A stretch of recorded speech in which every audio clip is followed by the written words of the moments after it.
when something you see an article on the news, it sounds tragic, right? So you look at that article on the news and you feel like, oh, I am so touched. I am so sorry about this that happened to this person. And you kind of move on, right? You go on with your life and you just say, okay, I'm just one person. This is the world that we live in. A luta continua. Unfortunately, I cannot change the world. So the struggle continues. And then you kind of walk away and carry on with your business, with your everyday business.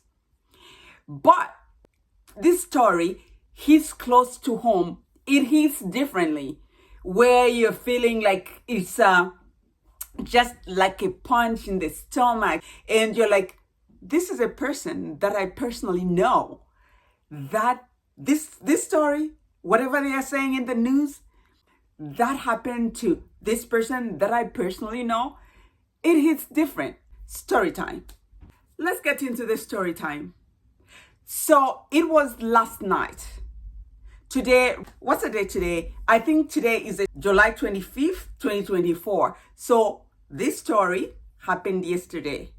Like, okay, part of the story that I'm going to start from happened yesterday. So yesterday I was on TikTok and I was just scrolling on my For You page. I came across this story that it's actually a news article, and they are talking about the story of what happened in Vancouver Island. And this story is talking about this lady that had gone missing, and then they actually found a body floating on the water. And I was like, oh my goodness, I felt so bad, right? And I'm like, I can only imagine what's going through the minds of the family. The family must be really devastated. Yeah. But then again, like I said, this is just a news article that or on TikTok, and then like, okay, I'm so sorry to the family. I'm so sorry to this woman. But what can I do? I'm just one person and I can't change the whole world, and life continues, the struggle continues, right? And so I swiped to, and then I went ahead and swiped to, I guess, the next video. And I carried on with whatever I was doing. But anyways, fast forward to this morning, and then I wake up and in the kitchen just making my green tea, and then my phone ding dongs. I check the message, and the message is like, oh, so and so's daughter has died. And this is a person that I personally know. Now, keep that story in mind. Let me just tell you the background of the story. All right? Back when, like 11 years ago, I lived in Winnipeg. So I met these three girls that had come to Canada because they were international students. And where I lived, my house was not too far from the university. And like I got to meet like, a number of African kids that came there as international students and all that. But then I met these three girls, Zambian girls, because there is one person that I know from Winnipeg. Actually, the whole family, I know them. And then these people are so nice. They've got good hearts. Oh my goodness.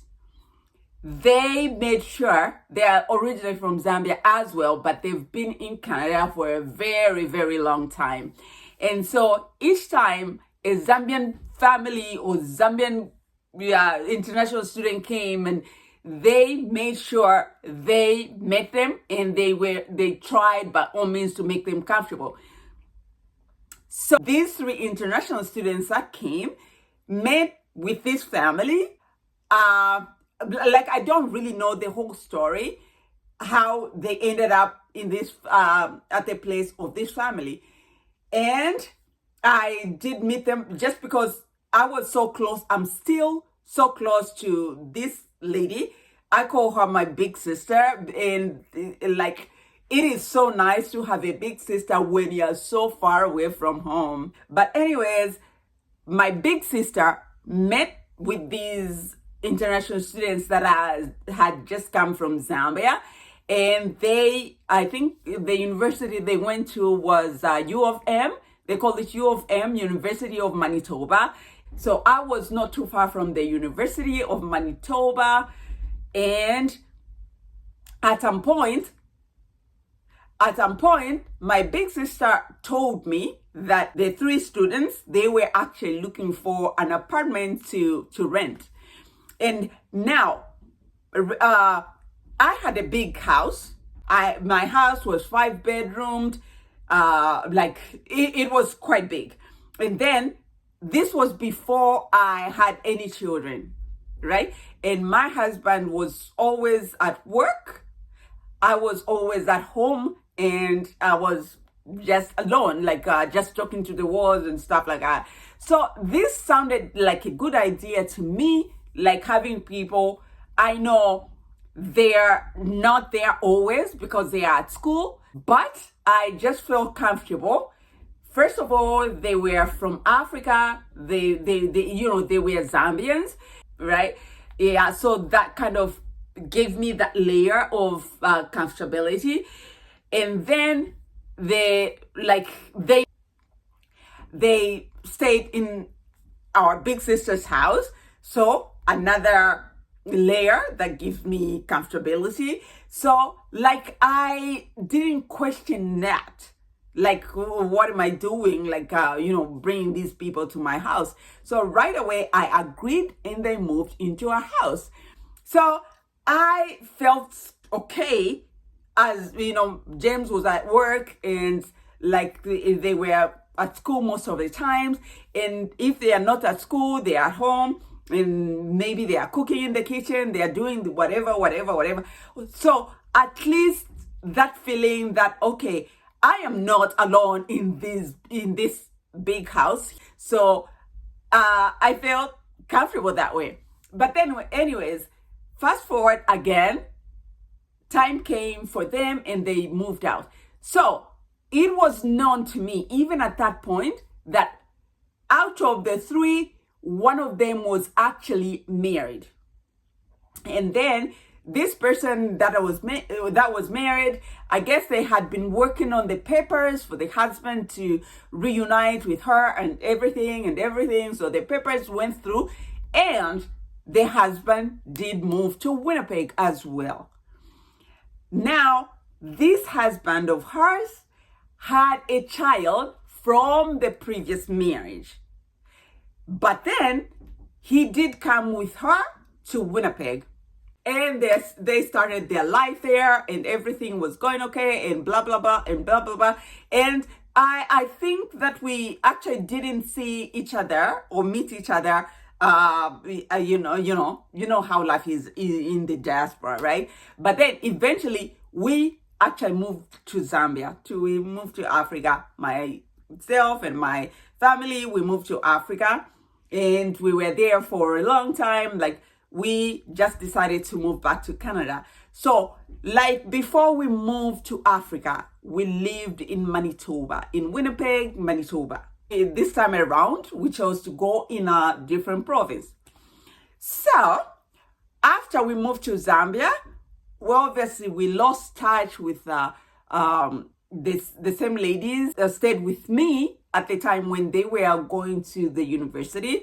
They finished their university. Now they've gone in the workforce, and they're working. They've just started their own life. The only one, I think I have met 2 since they stayed with us.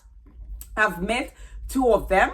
One of them, one of them was getting married, and like she made an effort that like we were in Zambia. She was getting married in Zambia, so they had all these weddings. Like they had one in Zambia, right? The husband is Zimbabwean.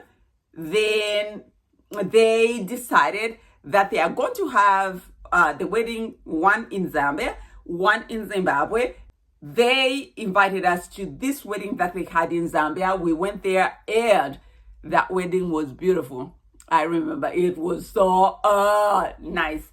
And just to see all these people from, back in the day, from Winnipeg, it was so nice to reconnect with them and everything. But anyways, we just kind of lost touch, and then we don't communicate and everything. Now, connecting the story that I told you in the beginning, where this news article was played on TV or on TikTok or whatever, like it's all over the internet and whatever.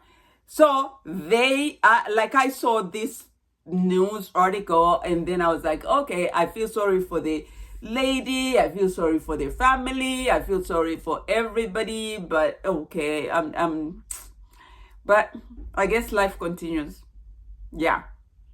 So this morning I was making my green tea because I just love me some green tea, and then I got a message on my phone telling me that, you remember that lady that stayed with you in your house? Yes, her daughter has died. So I'm asking all these questions. I'm like, really? Why? What happened to her? How old was she? And all these questions going through my mind. And then my big sister starts explaining to me how, first she sends me the link to the same news that I just showed you. She sends me this link, and I'm like, I saw this news article on TikTok. Really? So this is a Zambian woman that guess had migrated to Canada, and so I don't know the story because like the mother, the father, they are in a different city, different part of Canada, and then her body has been found in this different part of Canada. So it looks like she moved to BC. She moved to Vancouver, and whatever she was doing, whatever happened to her and everything. So now this story is coming so close to home. It's like, wow. Yeah, anyways, so this is a story that's going on, and I just can't understand like what are the parents going through because of whatever devastation from the death of their child. Yeah. All right. So guys, thank you so much for watching my video, and we'll see you in my next video with another story time.